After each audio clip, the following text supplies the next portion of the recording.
Yes, good morning, good afternoon 10th class. हमने agriculture chapter start किया था और हमने उसमें अलग अलग टाइप्स के क्रॉप्स और उसके जो सिचुएशंस क्या क्या कंडीशंस क्या है फेवरेबल जिसमें वो बढ़ते हैं, तो हमने फूड नॉन फूड क्रॉप्स ये सारी चीज़ें हमने पढ़ी। आज हम पढ़ेंगे फूड सिक्योरिटी के बारे में। फूड सिक्योरिटी, खाद्य सुरक्षा क्या है। इस खाद्य सुरक्षा के बारे में आप डिटेल में जो है पिछले साल लास्ट ईयर 9th क्लास में आप पढ़ चुके हैं और आपने पढ़ा था पोवर्टी वाले चैप्टर में फूड सिक्योरिटी के बारे में बहुत अच्छे से पढ़ा था और पीडीएस और बफर स्टॉक इन सब के बारे में पढ़ा था, तो उसी के बारे में है थोड़ा। देखिए, economically less developed states are more food insecure. जितने भी स्टेट्स हैं, आपने देखा होगा बिहार उड़ीसा लास्ट ईयर पढ़ा था, जहाँ पे ज़्यादा फूड इनसिक्योर लोग हैं, खाद्य असुरक्षित लोग हैं, तो जो लेस डेवलप्ड स्टेट्स होते हैं वो ज़्यादा फूड इनसिक्योर होते हैं।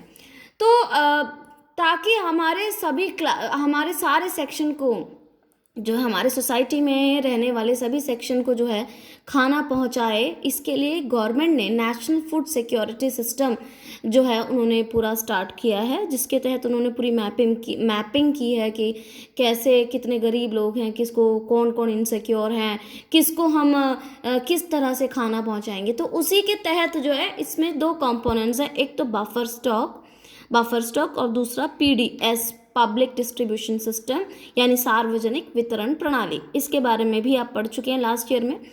एफसीआई यानी फूड कॉरपोरेशन ऑफ इंडिया क्या करता है कि किसानों से जो है वो अनाज खरीदता है एमएसपी पे। एमएसपी, राइट, एमएसपी जो फिक्स्ड प्राइस होता है जो गवर्नमेंट डिसाइड करती है, उस पे एमएसपी पे, मिनिमम सपोर्ट प्राइस पे खरीदता है और वो जो है बफर स्टॉक में पहुंचा देता है। एफसीआई जो है बफर स्टॉक में पहुंचा देता है और वो बफर स्टॉक यानी रेशन की दुकानों के थ्रू कॉमन पीपल को जो है अफोर्डेबल प्राइसेस से देते हैं बफर स्टॉक के थ्रू। ओके, लेकिन बहुत ज़्यादा फर्टिलाइज़र्स और वाटर लॉजिंग के वजह जो है फूड सिक्योरिटी की प्रॉब्लम हो रही है। देखिए, फूड सिक्योरिटी, हमारे इंडिया में पॉपुलेशन बहुत ज़्यादा बढ़ती जा रही है, जिसके लिए इसलिए हमें ज़्यादा अनाज की भी ज़रूरत है।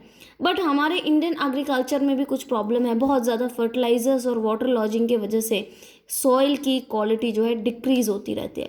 इसके अलावा क्या प्रॉब्लम है, many deserving poor are excluded from BPL category and ration cards. आपको पता है पिछले साल आपने पढ़ा था रेशन कार्ड्स भी होते हैं, जो बिलो पॉवर्टी लाइन जो गरीब वर्ग होते हैं उनका कार्ड बनता है, अलग से रेशन कार्ड बनता है और वो रेशन कार्ड दिखाते हैं तभी उनको जो है बफर स्टॉक से रेशन की दुकान से अनाज मिलता है।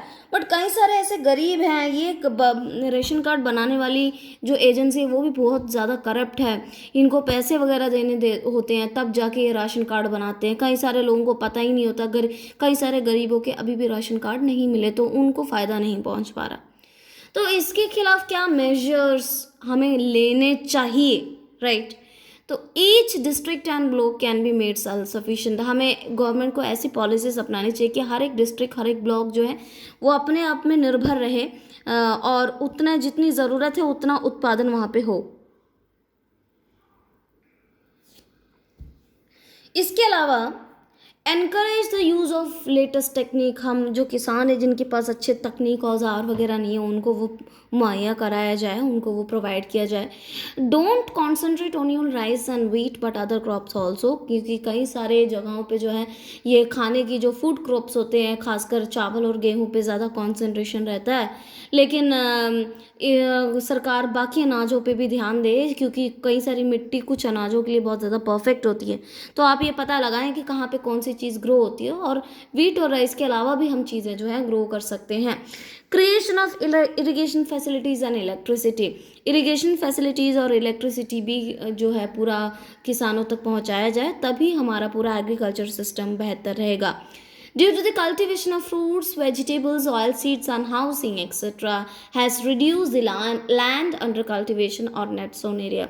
इसके अलावा आपको पता है, मैंने बताया था अभी कि पॉपुलेशन ग्रोथ हो रही है, उस वजह से क्या हो रहा है, लेकिन कई सारी ज़मीनों को फ्रूट्स, वेजिटेबल्स और ऑयल सीड्स के लिए भी जो है ज़मीन चाहिए होता है, तो उसके लिए जो है उतने ज़मीन में उसकी खेती होती है। इसके अलावा बहुत सारी ज़मीनें घर बनाने के लिए भी चाहिए होता है। तो नेट सोन एरिया जो है वो कम होता जा रहा है जहाँ पे अनाज या क्रॉप्स जो हैं उगाए जाते हैं। The last topic of our chapter is impact of globalization on agriculture। वैश्वीकरण का कृषि पर प्रभाव।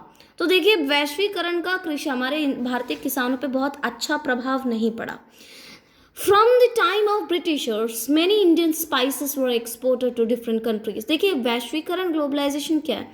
आपका पूरा का पूरा प्रोडक्ट जो है, व्यापार जो हो रहा है वो पूरे वर्ल्ड में हो रहा है, वर्ल्ड के साथ, वर्ल्ड मार्केट के साथ आप जुड़े हुए हो। और इंडिया का जो मार्केट है वो ब्रिटिशर्स के टाइम पे वर्ल्ड मार्केट के साथ जुड़ा हुआ था।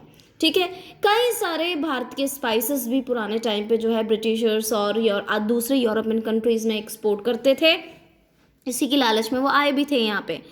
Cotton from India led to the development of Manchester and Liverpool in Britain. इसके बारे में डिटेल में हम एज ऑफ इंडस्ट्रियलाइजेशन में पढ़ेंगे कि हमारे भारत का एक टाइम आया था जब ब्रिटेन में हमारे भारत के कॉटन की बहुत ज़्यादा डिमांड हो गई थी, क्योंकि और हमारे भारत के कॉटन की वजह से ब्रिटेन में जो टेक्सटाइल इंडस्ट्री के जो सेंटर्स हैं वो आप जानते हैं मैनचेस्टर और लिवरपूल है, वो जो है वो इन सब का डेवलपमेंट हमारे भारत के कॉटन की वजह से हुआ था।